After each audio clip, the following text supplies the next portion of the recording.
इंदिरा गांधी ने क्या कर दिया, इमरजेंसी लगा दिया, कहा था कि देश में अशांति है। भाई अशांति का कोई मानक नहीं ना होता है, कोई फिक्स तरीका नहीं ना होता है अशांति का। कोई अगर इंदिरा गांधी के खिलाफ कुछ भी बोल देता ना, तुरंत उठा के जेल में भेज देती थी।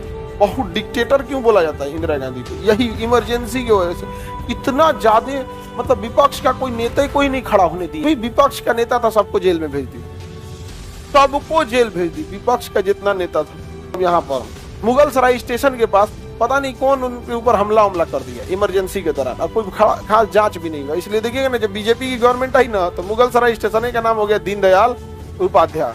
समझा गया। वहां के गुटखा खाने वाले को बड़ी दिक्कत हो गया है, ऑटो वालों को।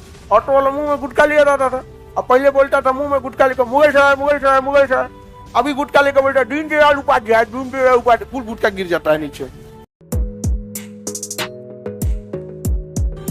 पहले ना इंदिरा गांधी की जब सरकार थी 1975 में, उस समय आप लोग नहीं होंगे, 75 में थे आप लोग। 1975 में इंदिरा गांधी ने क्या किया था, बिना मतलब इमरजेंसी लगा दिया, वो भी ये भयानक वाला।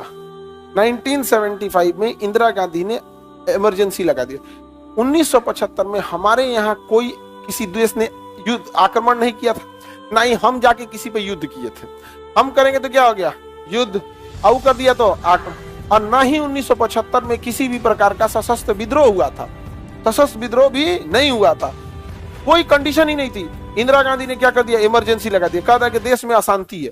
भाई अशांति का कोई मानक नहीं ना होता है, कोई फिक्स तरीका नहीं ना होता है अशांति का। आप किस चीज को अशांति कहिएगा, कोई क्लास में आके देख लेगा, हे खान सर के क्लास में इतना भीड़ है, अशांति घोषित कर दो। अरे भाई वो मानक होना चाहिए। ये भीड़ संख्या मानते हैं जाते, बट वेल डिसिप्लिन्ड है कि नहीं। यहाँ पर अगर यही चीज नहीं, मतलब अगर डिसिप्लिन नहीं रहता तो इतना आराम से बैठ सकते थे लोग।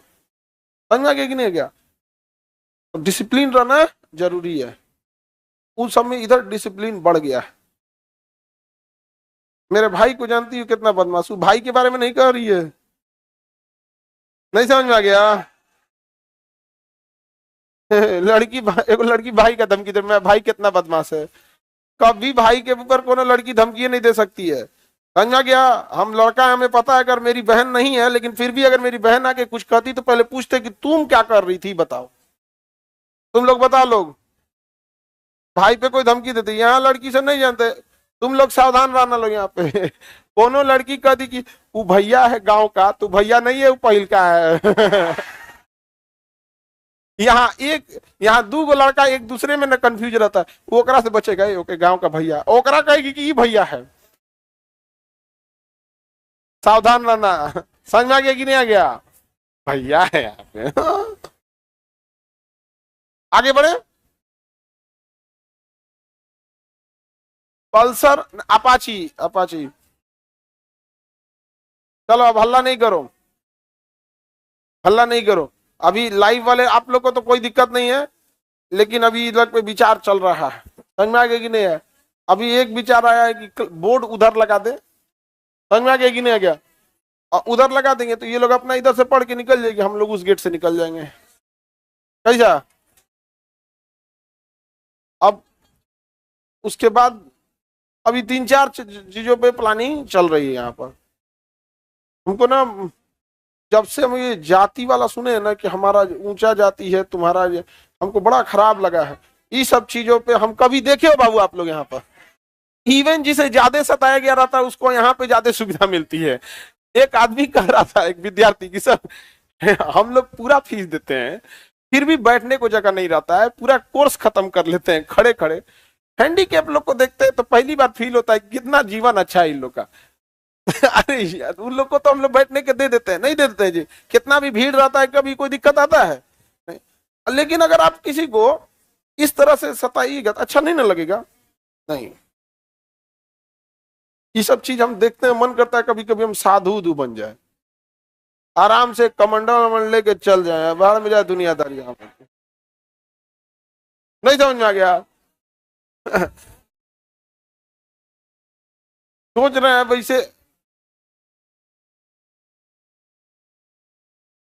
चलो अब आगे देखते हैं हम लोग।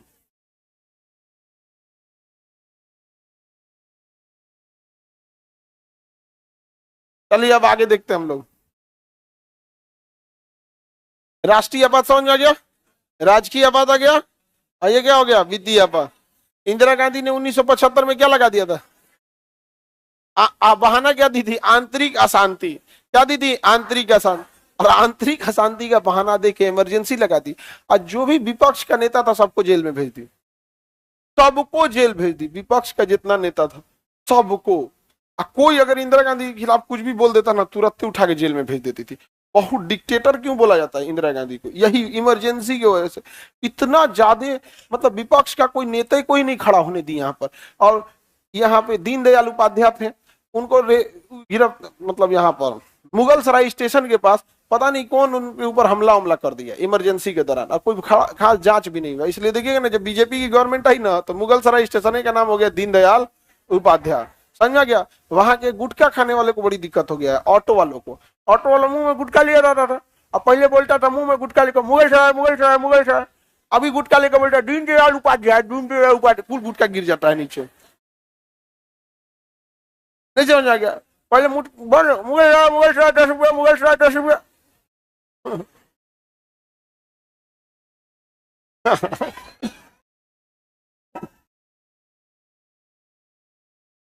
आगे बढ़े।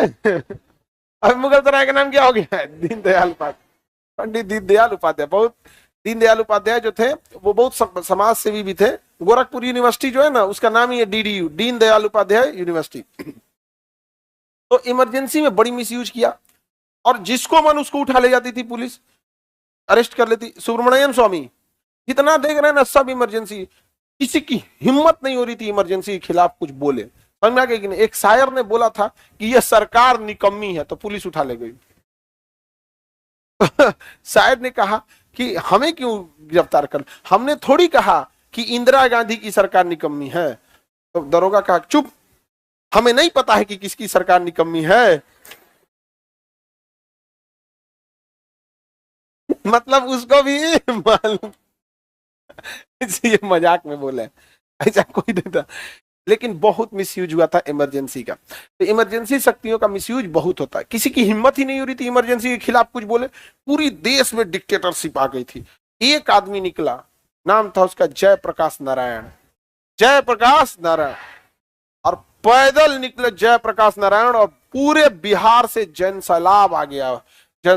अब पुलिस इमरजेंसी में गिरफ्तार करने की कही कि भैया पूरे बिहार की कैपेसिटी 50,000 कैदी को एक बार रख सकते हैं, तो 50 लाख आदमी लेके चला आया ये आदमी। तो जयप्रकाश नारायण आगे बढ़े, समझ में आ गया कि नहीं। और उनके साथ कौन थे, तो इधर रामविलास पासवान, नीतीश कुमार, लालू प्रसाद यादव, रविशंकर प्रसाद, सुशील मोदी। बिहार में चाहे जो भी नेता तुम देख रहे हो ना, ये सब उसी ग्रुप के थे लोग। समझ में आ गया कि नहीं आ गया, समझ में आ रहा है कि नहीं आ रहा। चलो लोग, चलो चलो आंदोलन करो यहाँ पर। और इमरजेंसी के टाइम पे कहे जेल भरो, आंदोलन भरो, तो देखते हैं कितना जेल भर सकते हो। अब 50,000 कैपेसिटी है, अब 5 लाख लोग चल आए कि हमको भी जेल में डालो, क्या कर पाएंगे।